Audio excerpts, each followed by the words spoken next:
Greetings and welcome. My name is Mike Bankhead. I am your host. I am a bass player and songwriter from the Jam City, Dayton, Ohio. This is episode 123. My guests are Juliet Fromholt and Taylor Ruckle, two actual music journalists, and we talk about our favorite albums of the year 2024. Yes, I know it is April 1st. This is late, but I think you'll enjoy this episode of the You Could Be My Aramis podcast. I always discover something new that I like from listening to Taylor and Juliet talk about music. And if you don't know these albums, even though they're all from last year, then they're still new to you, right? Let's get to the conversation. Have a listen. It's that time of year. Juliet is here. Taylor's here. We're going to talk about our favorite records of 2024. How are you all? Doing well. Glad to be here. Excited to be at this point of the year and also wondering where the time went. Right? Ditto. Exciting time of year for Discover. I feel like everybody is just finding new stuff and getting hyped about everything they missed. As a review, Juliet, who exactly are you in case we have new listeners? Who am I really? I am the music director for WYSO 91.3 FM. We're the public radio station in Southwest Ohio, serving Dayton, Yellow Springs, Springfield, and Cincinnati. And newly now the music director for Novaphonic.fm, our HD2 digital all music service as well that we launched in November.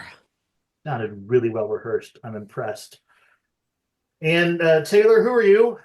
Well, as I've rehearsed, of course, I'm a music writer. I write about music for publications like Flood Magazine, Paste Magazine, Bandcamp Daily now I can add to the list. That's nice. Fun. And other assorted places. And I, of course, am just a regular old indie artist from the Dayton area. But we all are super nerdy about music, and that is why I think we have so much fun doing this. So without further blah, blah, blah, let's get into our favorite records of the year, and tradition dictates that Juliet goes first. All right. So I assume we're counting down from 10 for yes. that ranked it. Yes. Those of us who do rankings, yes. Yes, I'm highly resistant to rankings, but it works best on radio, so we end up with that. So my number 10 was Hiatus Coyote's Love Heart Cheat Code. It is really hard to follow up a really great album like Mood Valiant, which was their last release that saw the band in a really complex personal and musical situation. And so you kind of wonder after a record like that, like, what are they going to do next? Is it going to be as good? How can they live up to that? And what they did was release a super solid, interesting, fun, funky, jazz-influenced, and yet their own thing album. It's infectious. It's complex. I really, really enjoyed it. I love the Long Cat song. Yes. Yes. I have never heard of this band, and that is exactly why I like that we do this. You should definitely check them out. They've been around for a minute. They're, like I said, Mood Valiant, their last album from a couple of years ago, made a lot of waves. So you could start there. You could start earlier even, but this is a great place to start too. Thanks for getting this rolling, Juliet. Taylor, your turn. Yeah, my number 10 is the self-titled album by The Mesthetics and James Brandon Lewis. This is a DC experimental trio. The Mesthetics are, that is, featuring Brendan Canty and Joe Lally, aka the rhythm section from Fugazi, and guitarist Anthony Pirog. Cool band, conceptually. They weren't really for me until they teamed up with tenor saxophone player James Brandon Lewis. He put out an album last year that featured the Mesthetics, and so this is sort of just like exactly what I wanted when I heard that. Full collaborative album of instrumental jazz fusion bangers. It's technical, it's emotive, it's funky, it's one of the most unique and exciting records of the year for me. It's just a real pleasure to hear people mash up the worlds of punk and jazz in ways I haven't heard before. That sounds like something I need to check out. Highly recommend. It sounds weird. It is, but in a good way. Yeah, really in a good way. Weird is great. If you ever wanted to hear somebody just shred on guitar and then somebody else just go ham on a tenor saxophone, while the rhythm section from Fugazi holds it down. This is the album for you. I didn't know, but I feel like I need to have that in my life, so I'm glad you found it. I don't, dear listeners, I don't generally rank mine except for I will do a number one. So I'm the weird one here. I'm going to start off with some dude named James, but he records as Daisy. Daisy is from Taylor's neck of the woods in Richmond, Virginia.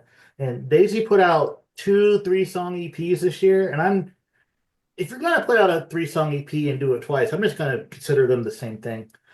That's me. Uh, so the first one is called I Get Lost When I Try to Get Found. And the other one is called It's Only a Secret If You Repeat It. If you like Daisy, this is more of what you like. This person, James, is super consistent with like the short songs, the catchy lyrics, catchy hook, the catchy riff. It is delightful if you like power pop in any way, shape, or form.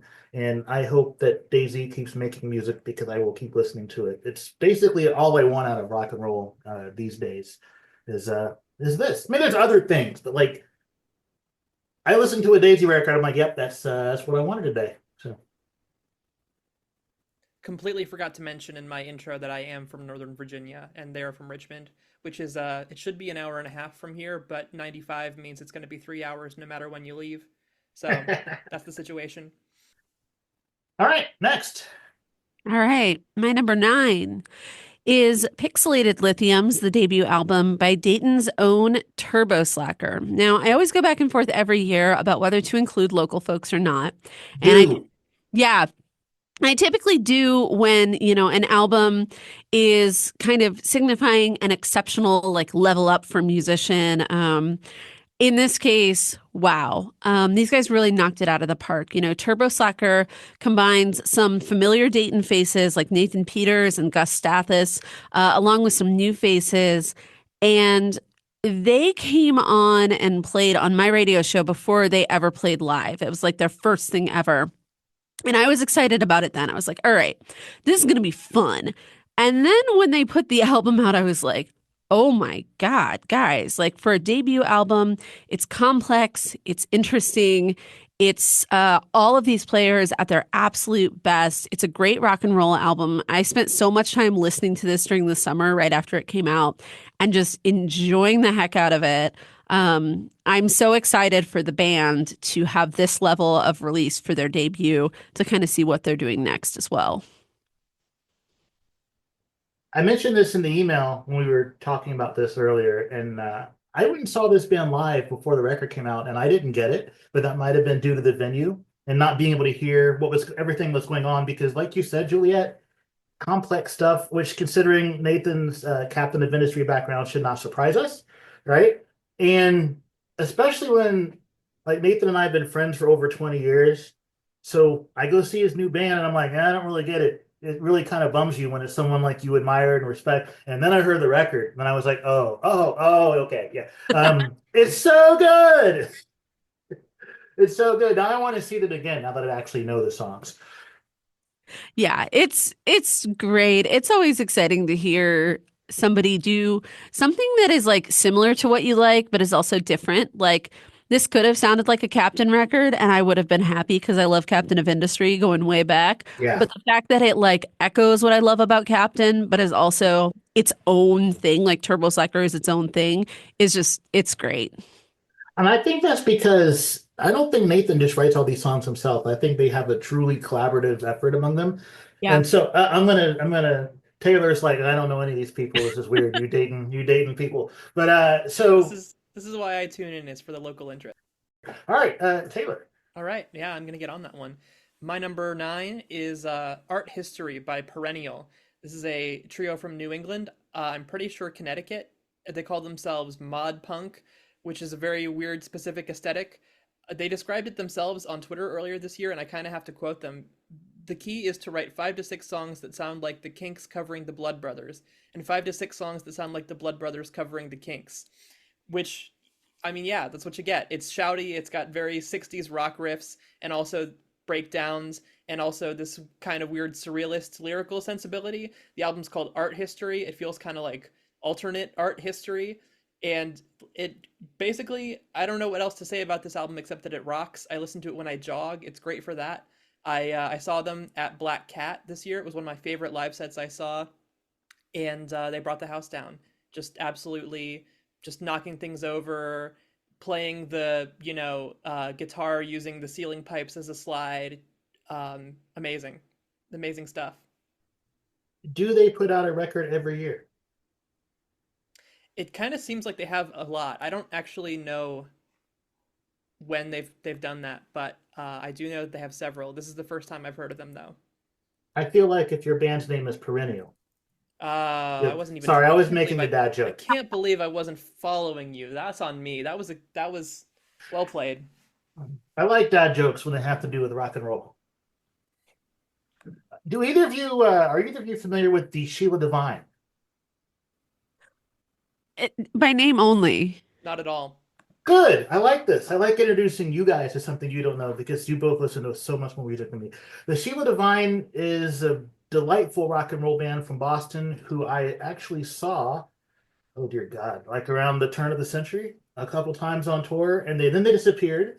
And they've been back the last few years, only now it's just the one guy, Aaron, who's their songwriter and singer, has taken the band name and keeps making music. And the next record I'm going to talk about is the Sheila Divine's latest record, I Am the Darkness, We Are the Light.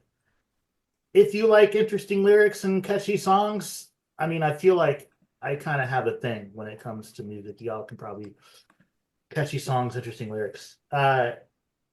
It is, I don't want to say the new thing is as good as the records that got me into them at first 20 years ago, because I think those records are always going to have a special place in my heart. But this record and the one he put out last year, which was called What Have I Become, are excellent. And you can go find them on the Sheila Divine's Bandcamp page and get them for low monies. And since Aaron is an indie guy that doesn't, I don't think he does a lot of touring anymore. Though the site does say he's playing in Belgium in May. That's a lot more touring than I've ever done. Anyway, the Sheila Divine are great if you like alternative kind of indie rock from Boston.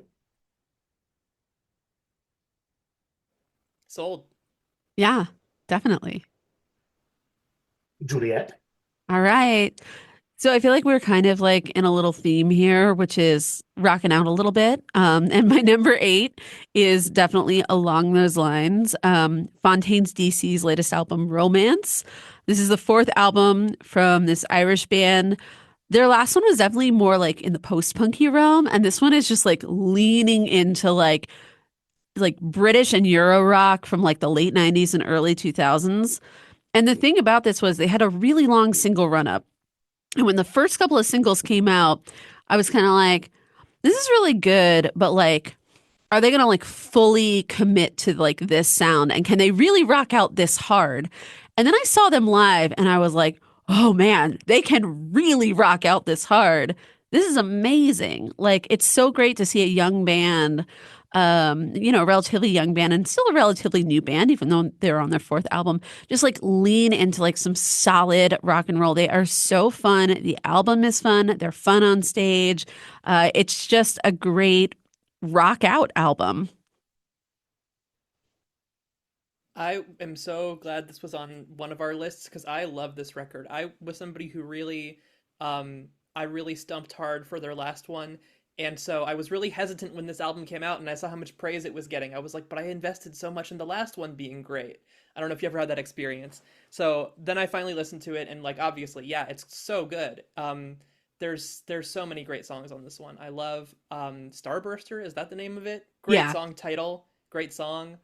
Um, yeah, yeah. This was very close to making my list.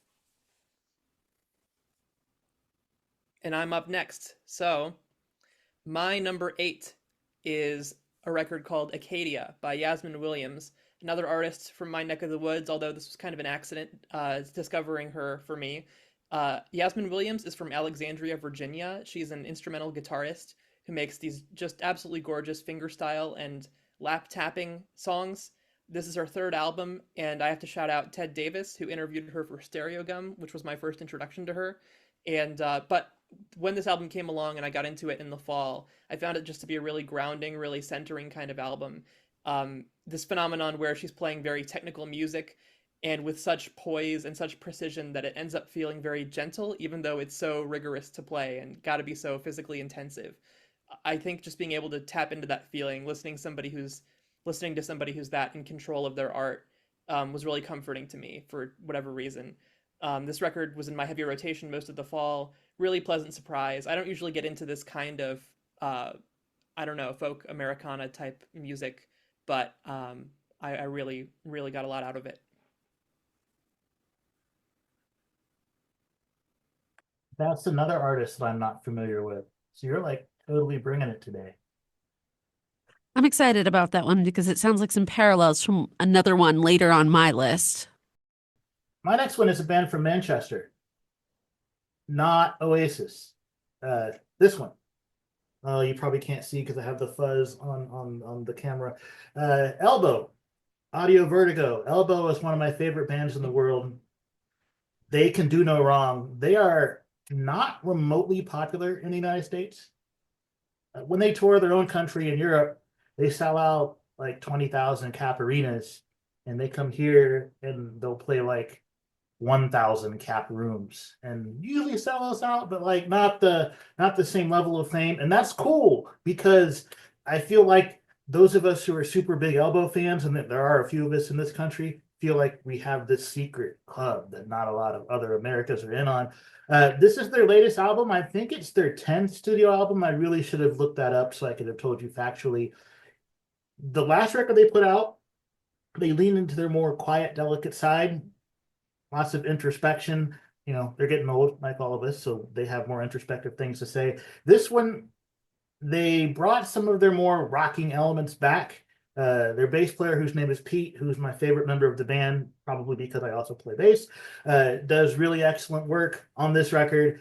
And one of the things I like about it is, yes, I did order it on CD several weeks before it was released, and it comes with this booklet that has all the lyrics in it, and I have not sat down and listened to it while reading the lyrics enough, like twice. And 17-year-old me is like, twice is not enough. So I will be listening to Audio Vertigo more into 2025, which is going to put me behind because they just released a new single, which tells me they probably have a new record coming next year.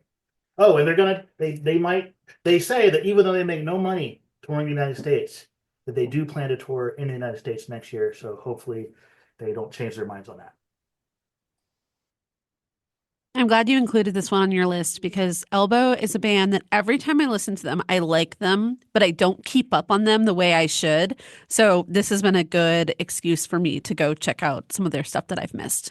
The bassist in my high school band was a big Elbow fan, so I just have their certain songs, Grounds for Divorce, Open Arms. These things are tattooed on my brain forever. Yeah, I got to get back into them. Writing big anthemic hooks with catchy lyrics probably helps their songs get tattooed on your brain. Like they tend to embrace the sing-along aspect of some of their biggest songs. Not a lot of bands do, but they are very sincere and welcoming. Perhaps you could say with open arms that way to everyone at their shows. All right, so number 7. So I have to admit, when I was first making my list, I sent a frantic text to my friend Dave, we do our top 10 list together on the radio, and I was like, "Are compilations allowed on a top 10 list? Can we do that?" And he said, "Like, it's your list. You can do whatever you want." So I am doing whatever I want. This is the Transa compilation that came out on Bandcamp, put out by the Red Hot organization, who's responsible for some amazing compilations over the years.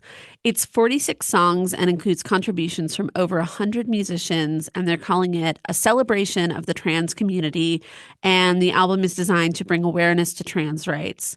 We can't talk about this album without talking about Sade. This brought Sade back to music with her contribution Young Lion, which was written about her son Isaac. It's beautiful. I wept in the studio the first time I heard it. But in addition to that stunning contribution, we see Andre 3000 contributing a track, Sharon Van Etten, Jeff Tweedy, Fleet Foxes, Yaya Bay, Moses Sumney, Anoni. And you get these really neat combinations of people. Lorraine on her track includes clips from the New York Transgender Oral History Project in the song that she created. So it's just beautiful, meaningful work. And I feel like a compilation like this is really necessary right now and deserves more attention and, to be uplifted, not just for the beautiful music, but for what the music is standing for. That is awesome. And also, I do need to point out, for Mike's benefit, that this compilation does include a cover of Wolf Like Me by TV on the Radio as performed by Bartees Strange and Jimmy and Kara Jackson. So, Oh, Yeah. okay. and with that, I'll move along to my my number 7 record, which is Beach Day by Another Sky.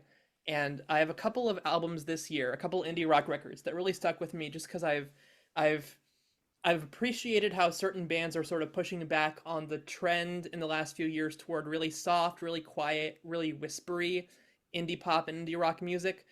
Another Sky is a band from London, and they remind me of early 2000s when you had a lot of indie and alternative rock bands that just wanted to sound huge, like the radio was still in play.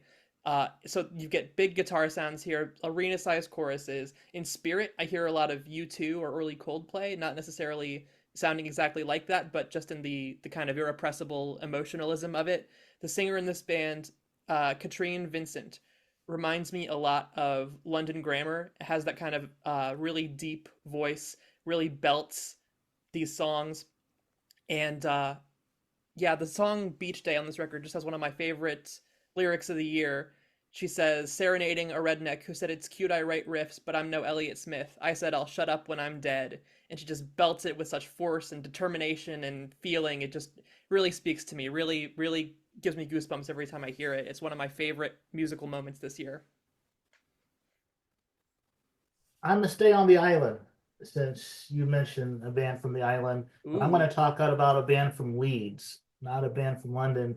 And this one is called English Teacher. They put out a record this year called This Could Be Texas. And they won a little something called the Mercury Prize, which is for those of you who do not work in the music industry, it's an award that goes to what is supposed to be the best record to come out of United Kingdom. It is awarded over there in on the British Isles. That's not why I listen to it, but it's Elbow has got a couple of those. So bands that win that usually tend to make pretty decent music. And when I first listened to the record, I really hate to make this comparison because it's unfair, but the band that starts with R, some of their songs popped in my head. The Holy Collection of Tom York and the Greenwood Brothers and Ed O'Brien and Phil Selway. That band that starts with R. I did get a couple of vibes, but I tried not to let that influence me as I listen. But there's interesting sonic textures, a couple of goofy playing around with time signatures, which brings joy to my heart. And also their lead singer is a mixed race lady. So she's brown. And there's not nearly enough brown people. At least I don't see nearly enough brown people making rock and roll. So that always kind of gets my attention. The record's really good. I don't really know what they're going to do next because it's like sophomore slump is in play. It's really good. But I hope that they manage to go tour and make money, and because I would love to see them live. But yeah, that's again from Leeds, English Teacher. This Could Be Texas. All right, moving into number 6. I'm going to take us to the Pacific Northwest right now with Haley Hendrix's album Seed of a Seed. This is her second album, though there was a decent amount of space between her first and her second album.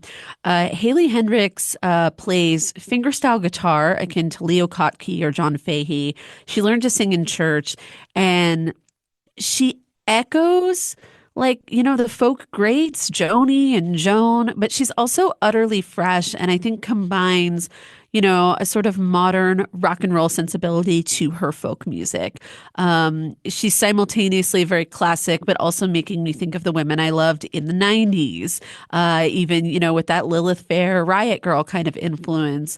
I'm really excited about this album. I'm really excited about her, and I hope she keeps putting stuff out more consistently because this album is just really, really fun. And simultaneously, like some of it rocks out and some of it's just beautiful folk music. So I love the mix. I'm really excited about this one.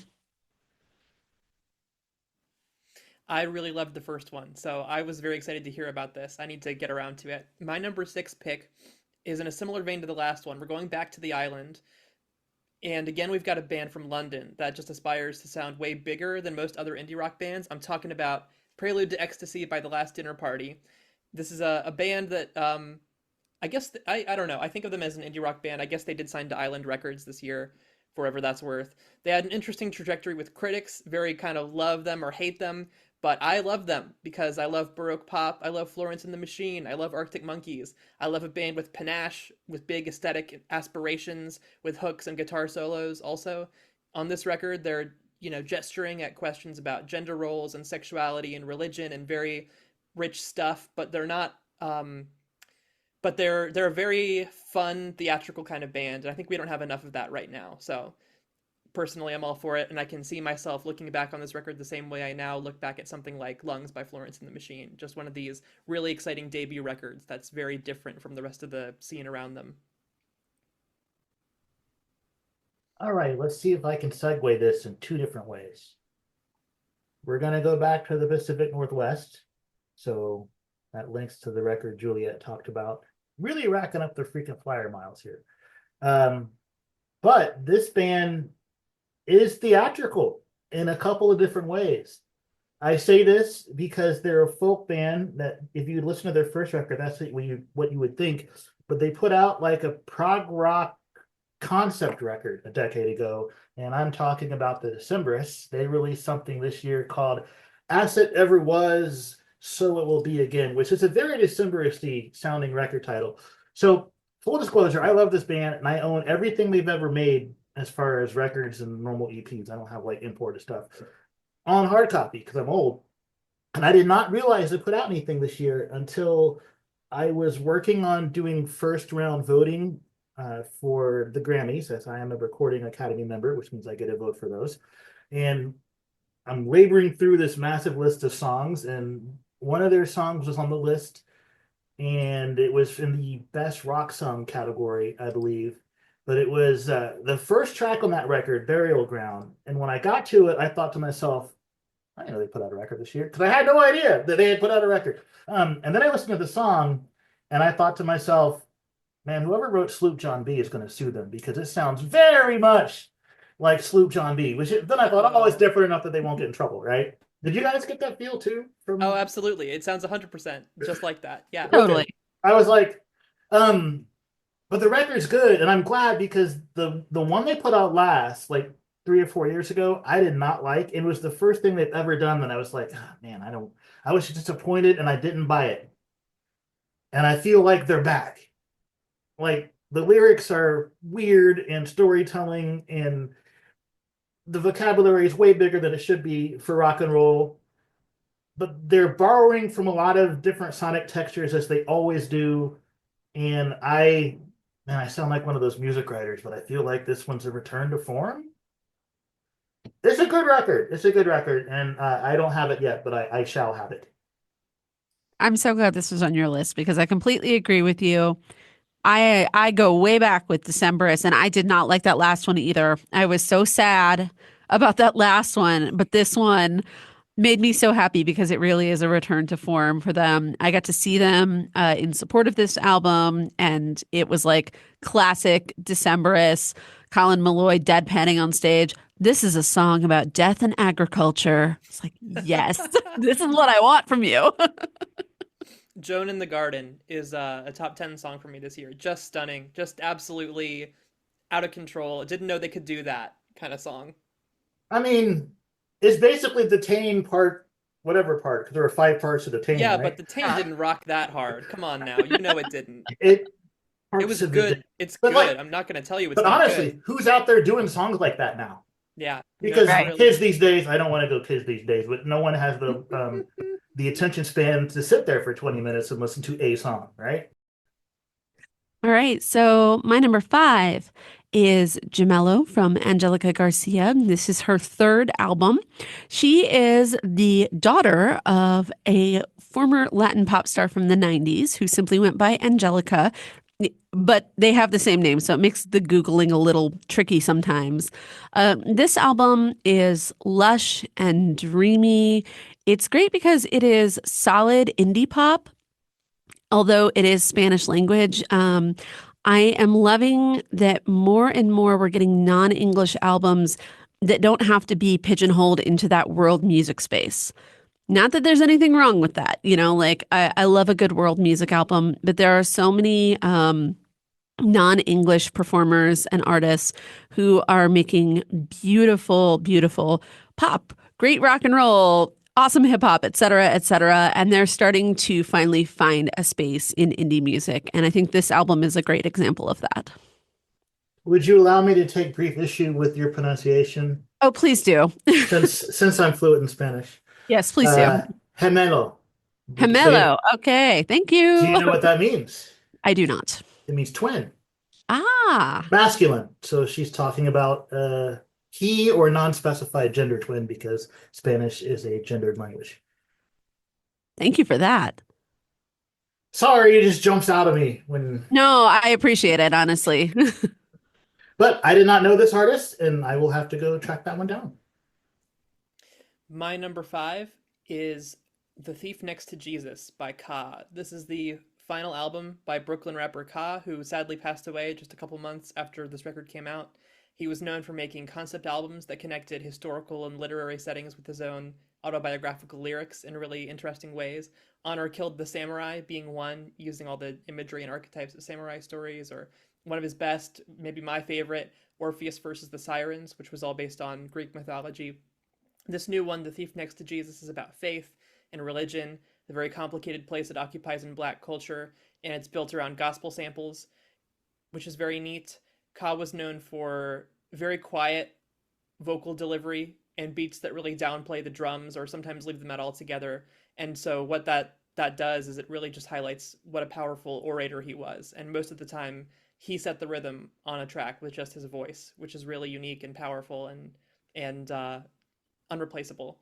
This album is a powerful example of everything that made him a great artist. It's a really poignant note for his career to end on, and there were a lot of really great hip hop albums this year that didn't make my top 10 list, and I couldn't leave this one out of it. So there's that. Rest in peace. That was eloquent. Thank you. My next is by Pouty, which is a solo project of a singer named, and I'm probably not going to say the last name correctly because it is not Spanish, so I don't know how to pronounce it. Rachel Gagliardi, which I'm going to assume is Italian. When you listen to the Pouty record, at least when I listened to it the first time and the first song started, my first thought was, oh, she sounds like Eva from Charlie Bliss. And I do not mean that as a bad thing. Now, as I listened to the whole record, her voice is not exactly the same, but if you are familiar with Charlie Bliss, it will remind you of that vocal sound. It is short. Don't know where you've heard this before. Short, super catchy, kind of pop rock songs. Only she apparently, based on her Bandcamp, I'm going to assume splits her time between Ojai and Philadelphia because she has both of those places tagged. If you like your guitar is distorted, your songs 3 minutes or less, and everything to be kind of punchy and hooky, you like Pouty. I do like Pouty. This is a good album. All right, number four. Number four is Symbiont from Jake Blunt and Molly Obamsawin. This album is an amazing piece of folk music documentation, Afro and Indigenous futurism. And I just love that it's on Folkways as well. Jake Blunt and Molly Obamsawin are both amazing artists on their own, creating really interesting and challenging work. And they've come together to create an album that is a bit of a concept album, a bit of a record of the past, a bit of a forward-looking piece that examines racial and climate justice and injustice and how those two things intersect. It is beautifully told. I love that they are using both traditional folk instruments, tunes, rhythms, and sounds, but also combining it with synthesizers and clips and tape and really creating a document that could be the future of folk music. It's an interesting, challenging work. I hear something new every time I listen to it. And it's exciting to me that Smithsonian Folkways embrace this because I do think that we do need to look at what is the future of folk music. And this is a great example of that. Do you think that selecting that title, that their choice of blending instrumentation and musical traditions contributed to their choice of album title? Oh, absolutely. Yes. Everything about this album is so incredibly intentional. Yeah, it has to be. I was Awesome. such a big fan of a Jake Blunt's album, The New Faith. So this is very high on my list of things to catch up on. And my number 4, this was an incredible year for DC music. We had new releases from Pretty Bitter, Pinky Lemon, Bacheye, Spring Silver, Cooney, Clear Channel, The Mesthetics I already mentioned. And even still, if you ask anybody what the DC album of the year was, it's Pink Balloons by Echo Astral. This is the one. This is the debut album by this post-hardcore band who've been getting a ton of well-deserved buzz this year. Record is urgent, it's confrontational, it's also playful. It's got a lot of the stylistic hallmarks of classic DC punk records, but it's also bringing in a lot of cool, glitchy digital experimentation. It's referencing more contemporary artists outside the world of DC punk, like Ethel Cain.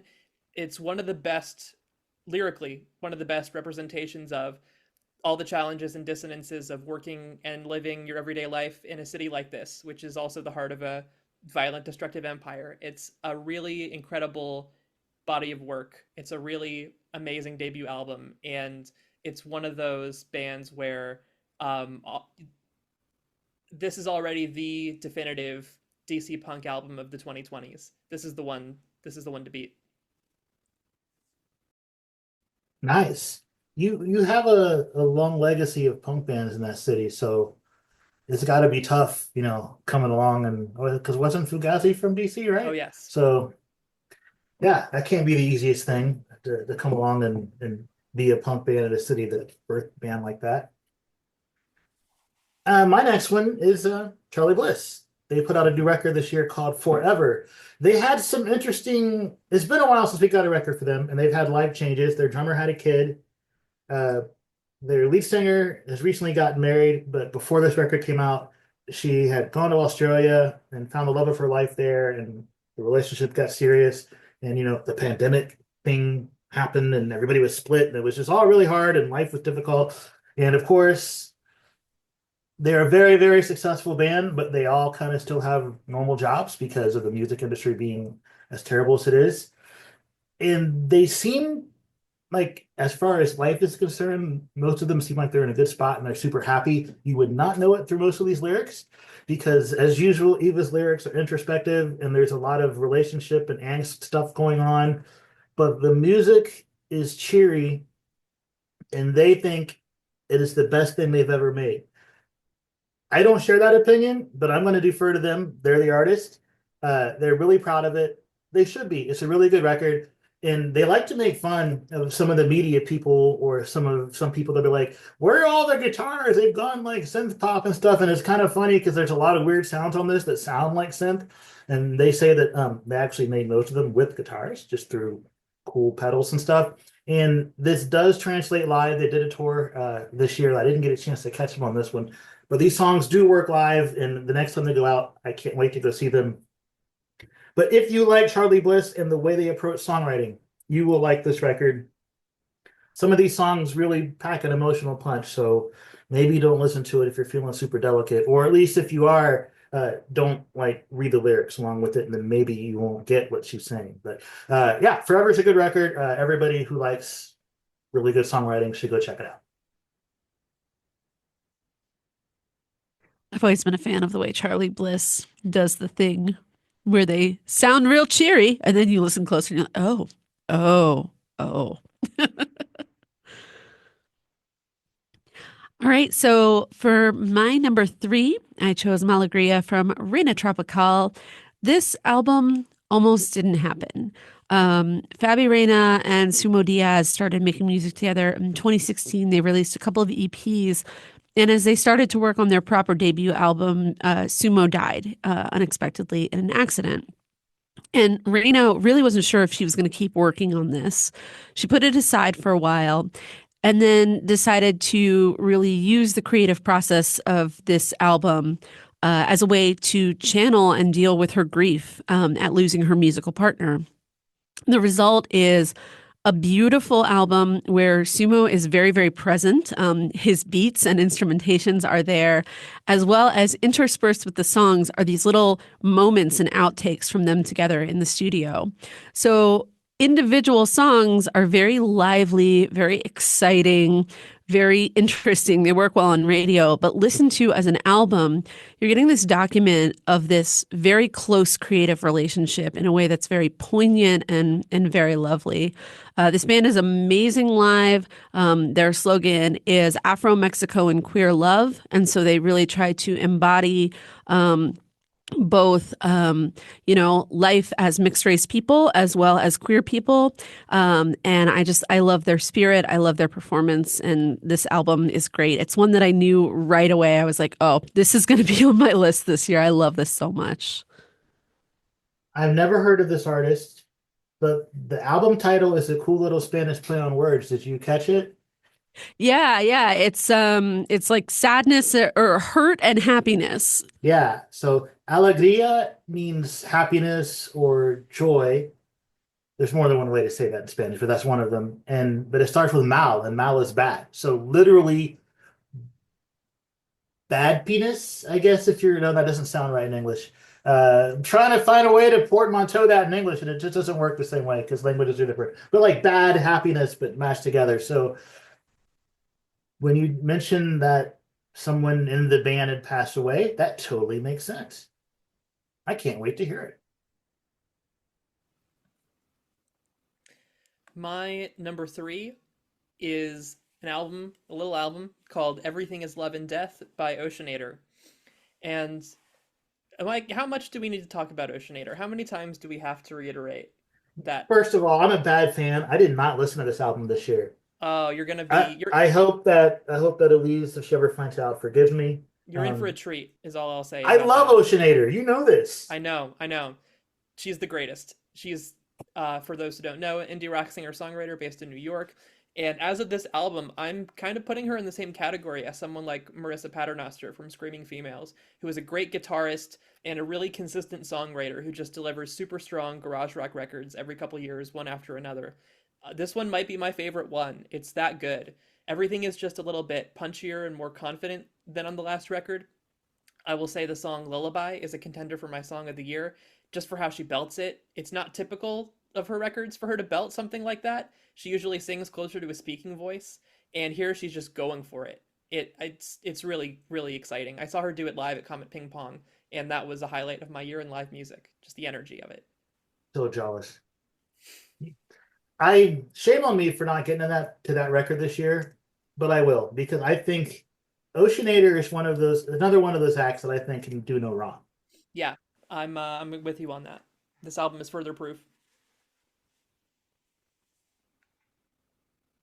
All right, my next one is Sleater-Kinney, and we all know who they are, so I don't really need to go through the band bio. But the record they put out this year is called, I just forgot, so I'm gonna look. Little Rope. It sounds like a Sleater-Kinney record, and I don't mean that to be flippant, but this is becoming like a thing with me. I wasn't really a super big fan of the last record they put out. Like it wasn't bad. It just didn't really, hit me. The one before that, I did like. And I think this is the third record without Janet. So they're kind of, I'm sure they're used to being a two-piece by now. And of course, they take a drummer with them on the road. But this sounded like the kind of Sleater Kinney record that you might have heard 15 years ago or longer ago, except that the production, right, more modern production than, say, Dig Me Out or All Hands on the Bad One. So it sounds super now, but the songwriting's the same. But this one is a lot more emotional. I think that because Corin had a loss in her family when they were making the record, she lost someone close to her, and of course, when you write songs, when you're experiencing grief and sadness, that kind of seeps into your songwriting. So there's some of that in the lyrical content, but it's a really good record. And I have no idea what their touring plans are. I've only seen them twice, but I would totally go see them again. Sleater Kinney's one of my favorite bands. I agree with you on this one. Total return to form. It's like The Woods is what it reminds me of. Like not Yeah, as raw as those earlier albums, but like, really honing that songcraft that makes them so awesome. and more distortion on the guitar, right? Like a lot of the Yeah. Slater Kinney records, the guitars were kind of clean and there's that nice dual lead interplay. But like when I think of the Woods, the first thing I think of is just the big riffiness, right? Almost like Carrie was like, I listened to a bunch of Zeppelin before I made this record or something like that, right? But this, you're right, it kind of reminds me of that level of bringing the rock. I also like this album. I liked it a lot more than I thought I would. It's a really good album. All right, now my number two, the obvious one. If anybody knows me, I don't think anybody is going to be surprised that this ended up on my list. Um, but it's maybe not the obvious choice because we really didn't know what this album was going to be. I'm talking about Kim Deal's album, Nobody Loves You More. This album has been rumored and bandied about forever. Everybody has been talking about when is Kim Deal going to release a solo album? Oh, I heard this, I heard that. She's maybe working on this, maybe working on that. It's not her first solo release. She did a series of 7 inches circa 2013 that sort of paved the way for this album. But this is her debut solo album.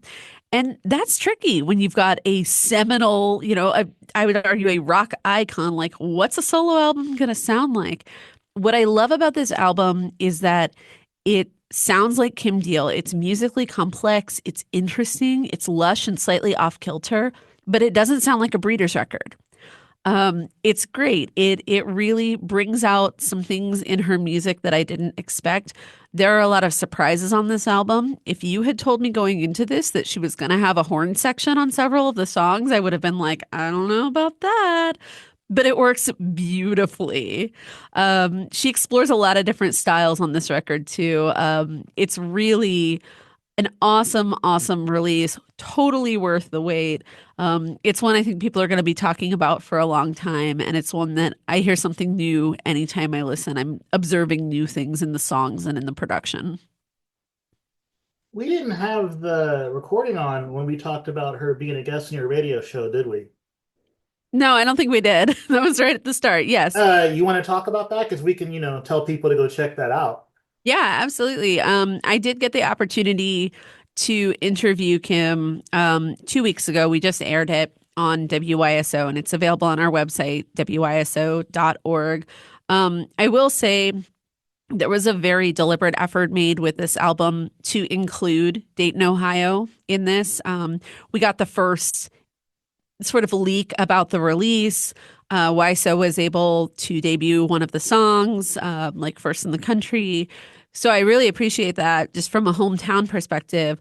The conversation that we had was really fun. We talked a lot about the production of the record and also just how she's feeling embraced by her local community and what it was like pulling different people from different eras and aspects of her musical career into this album because this features everybody from Britt Walford to Breeders drummer Jim McPherson. Kelly Deal is on it, of course, and lots of other friends and collaborators. So that is available at wyso.org.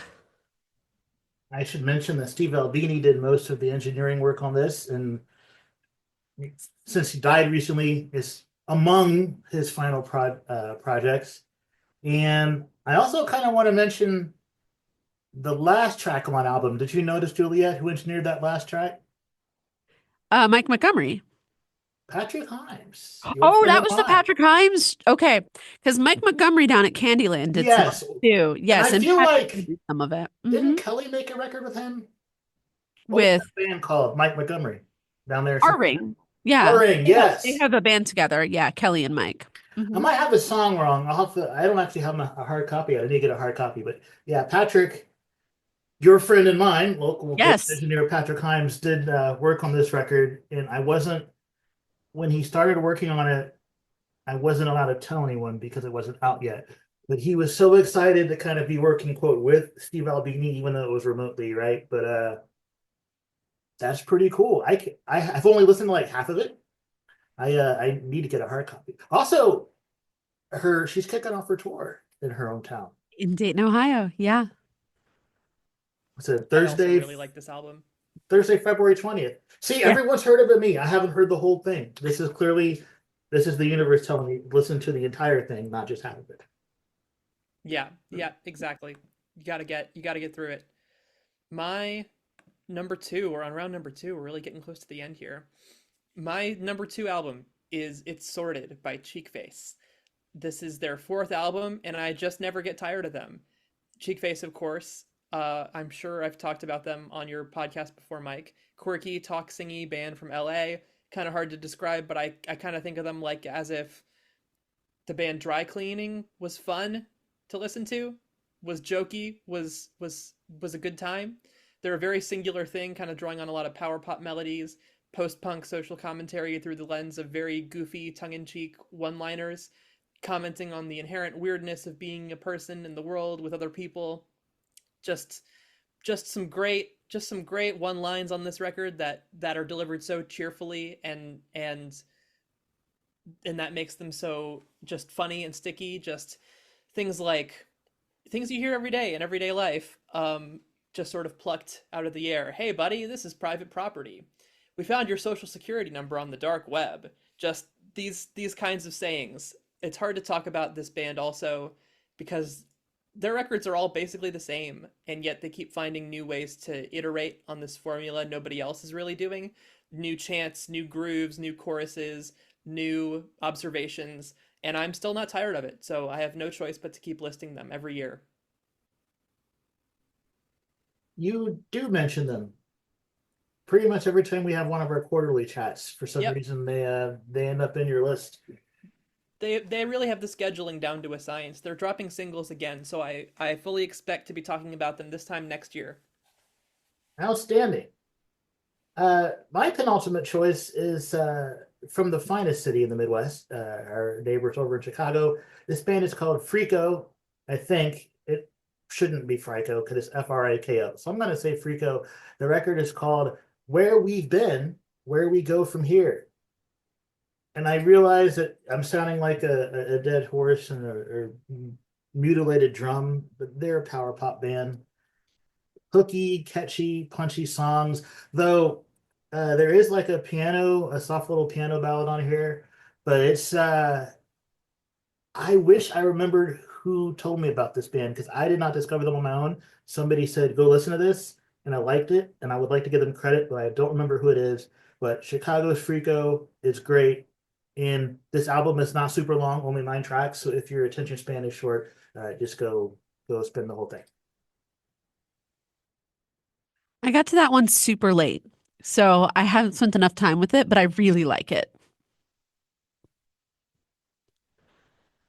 All right. I know. Should we like do a drum roll or something for number ones? This is it. Yeah. All right. My number one, perhaps another obvious choice if you know me. And also, I do acknowledge the hilarity that my number one and my number two became the Battle of the Kims and as to which album was going to be which. Kim Gordon's The Collective. I'm a Sonic Youth fan going way back, so I'm always interested in what Kim Gordon is doing. And I really respect her, not just as a musician, but as an artist who really lives her art in so many different ways. When this album came out, of course, I was interested. I'm like, okay, what is Kim Gordon doing in terms of a solo piece? And the first song I heard from it was the opening track, Bye Bye. And I've described it as like Kim Gordon punched me in the face. And I was like, thank you. May I have another with that song? I was just like, this is amazing. This is not at all what I expected. It is so cool. Like, so cool. She's just incredibly cool. It's interesting. It's innovative. It's unexpected in terms of what she's pulling from influence wise. And I think it's a real testament to somebody who has lived such an artistic life that at this point could have easily said, I'm done, or I'm going to put out the same thing that you're used to from me.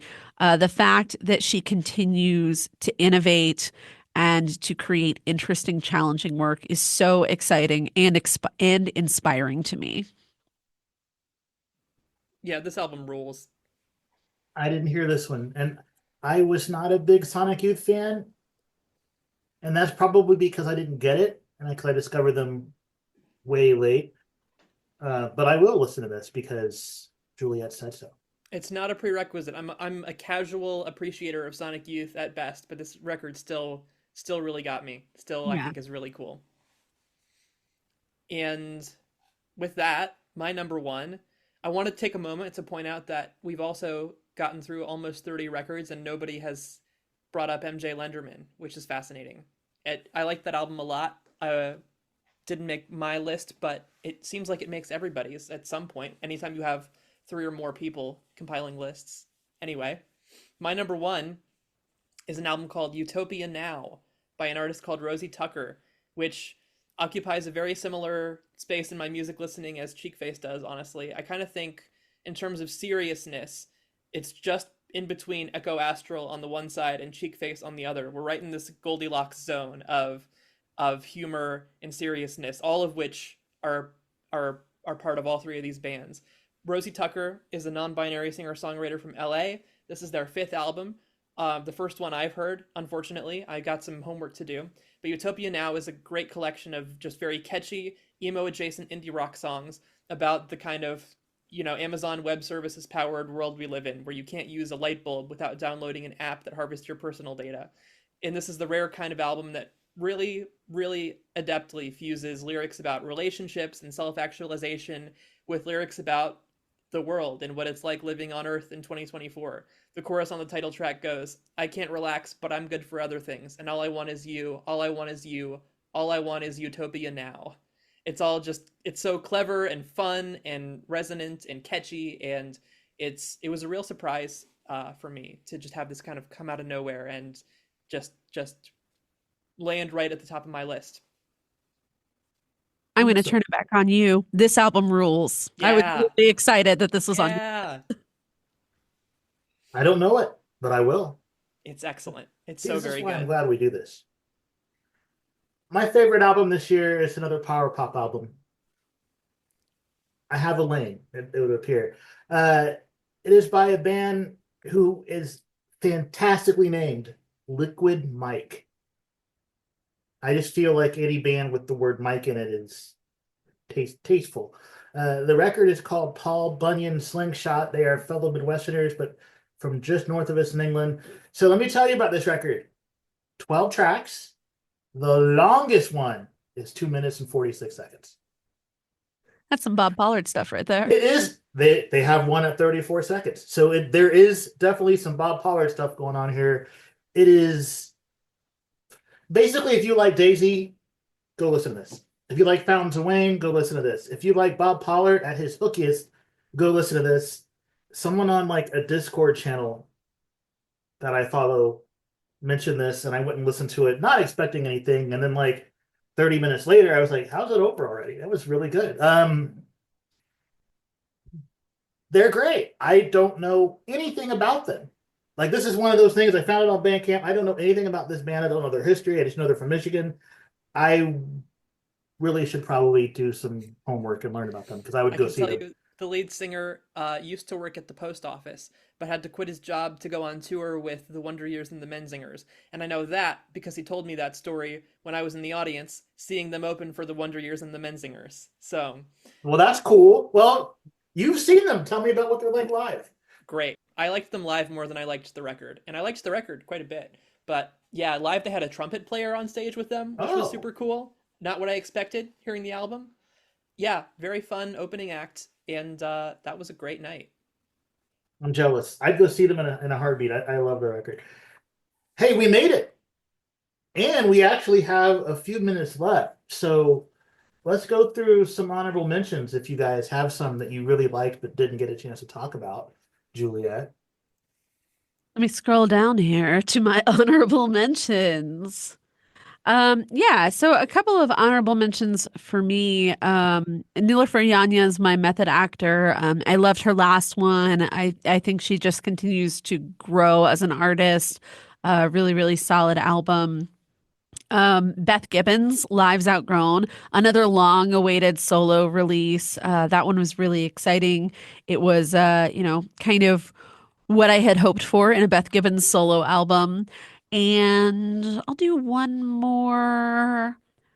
My Brightest Diamond Safe House. In keeping with our return to form situation there, I haven't liked everything that Shara Warden has done under the My Brightest Diamond name, but I loved Bring Me the Workhorse. This definitely sort of harkens back to that sound from Bring Me the Workhorse, but with some growth and some different complexity. I saw her sing on the December's tour for the Hazards of Love. I did too. She got a I bet we big were at the same voice. show. We had open on the same show. She has a big voice, doesn't she? Yeah. I have to say thank you, Juliet, for telling me about Niloufer Yanya. I guess that would have been last year or 2 years ago. When was the last album? I think it was 22. Yeah, 22. Because you brought that up, I knew to be on the lookout for this new one. I love the last one. I love the new one too. So that is an honorable mention for me as well. Otherwise, I mentioned that there were a lot of really great hip hop albums, but none that really got my top 10. Got to shout out Alligator Bites Never Heal by Doechii. Great album, incredible Tiny Desk performance. That was another surprise for me this year. Just came out of nowhere, knocked me over. Love it. Um, Stay Golden by Combat. Got to shout out the Baltimore emo band. Got to shout out, oh, who else? Who else? There was a really cool album I didn't see anybody talking about called "Who Killed AI" by Kenny Garrett and Svoy. It's a it's a jazz slash electronic fusion album that is really cool, really smooth, really combining a lot of like early 2000s sort of EDM, pre EDM boom kind of sounds with smooth jazz. I loved it. All right, so I'll do three honorable mentions and then a whole bunch of stuff that came out this year that I listened to, but like you should listen to it, but I wasn't super, knocked over. The Waxahachie record was came out way back in like January, February. Um, and I figured, well, I when it first dropped, I was like, this is excellent. This is definitely going to make my year-end list, and it didn't. Not to say that it's not good because it's very good. I just heard a lot of stuff I like better, but I have seen it popping up on some of the industry lists. Snarls from Columbus, Ohio. Really talented kids. They released a record called With Love that they recorded with, like they went all the way to Norway and recorded it with the Death Cab for Cutie guy. The man himself, Chris Walla. Yeah, him. That is really cool. It's nice to see these kids from Columbus. They signed to a label, but the label does not appear to be evil. They appear to be doing what labels are supposed to be doing, supporting them, giving them opportunities, helping them market, and then letting them be, letting them be artists. They're nice kids. They make good music. I thought this record was good. My next honorable mention, and not just because he's a friend of mine, but the Paint Splats, which is Brandon Barry's performing name. What he says is going to be his last album. He released something called Amusing Ourselves to Death this year. Taylor, Brandon is a super big fan of the Mountain Goats, and since I know you like the Mountain Goats, you will like everything he does because the influence kind of seeps in. But the songs are catchy. The song, I mean, he writes good songs, but the songwriting on this is better than his previous release. Like you can tell he's growing as an artist, which is really a bummer that he said it's going to be his last one because I think that like the next one would be better because he just keeps getting better as a songwriter, but that is what he says. You recommended this to me around mid-year, and I checked it out. And yeah, you're right. I do like it. Good album. Thank you for the recommendation. I figured that'd be your kind of thing. Mhm. Some older bands that I really like released albums this year, and I wasn't too like. All right, so Green Day put a record out this year called Saviors. I thought it was okay. It sounds like a Green Day record, but I wouldn't like it. It's not bad, but I wouldn't go out of my way to listen to it like 10 times. Smashing Pumpkins put out a record this year called Agori Mori May. That band means a lot to me. This record did not, and it makes me sad to say that. Same thing with the Pearl Jam record. I actually think the Pearl Jam record is the best of those three. They got a Grammy nom. I did not think that they were deserving of a Grammy nom because I didn't think this was their best work, but good for them. I still love them, and I would totally go see them if their tours didn't cost $1,000 gazillion and were in big arenas because I don't like arena shows. Also, Granddaddy put a record out this year, and I really love Granddaddy's work. It sounds like a Granddaddy record. Mary Timony's record that she dropped this year is outstanding. The Shout out Dandy War. DC. You heard that one? Of Oh yeah. course you That one's great. We've been playing that one. The Dandy Warhols put out a record this year. Not my favorite, but I'm glad that they're back. And Star Sailor, who I don't really know anyone else that likes, put out an album this year, and I was a little disappointed in it, but it wasn't terrible. There, I've had my say. Any final remarks before I turn the recording off? No, No? just thanks for having us. It's always a great time. Yeah, this is really fun. Thank you. Thanks for doing this. And I'm going to echo what Taylor said. I had never heard of I'm not even going to say her name right. Nilleryan. Please help. Nilüfer Yanya. Thank you. I had never heard of Nilüfer until Juliet talked about her the other year. So I discover new music through this conversation every year. And then I geek out on that stuff for like the next 3 months. So thank you guys. And for the folks listening, we all love music. This is why we listen to this stuff and share what we love. I really hope that you, dear listener, have also discovered what perhaps might be your new favorite record from listening to us nerd out on music. So, same time next December then? Absolutely. I'll be there. My sincere thanks to Juliet and Taylor for taking the time to share their favorite albums of 2024 with me and with you. Juliet and Taylor, I'm sorry that it took me so long to get this episode edited and posted, and I'm still working on listening to all those albums you've recommended. I've gotten through some of them, but not all of them. Dear listener, I really hope you found something that you enjoy listening to on this episode of the You Could Be My Aramis podcast.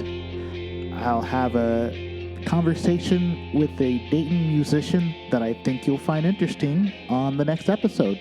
Come on back, why don't you?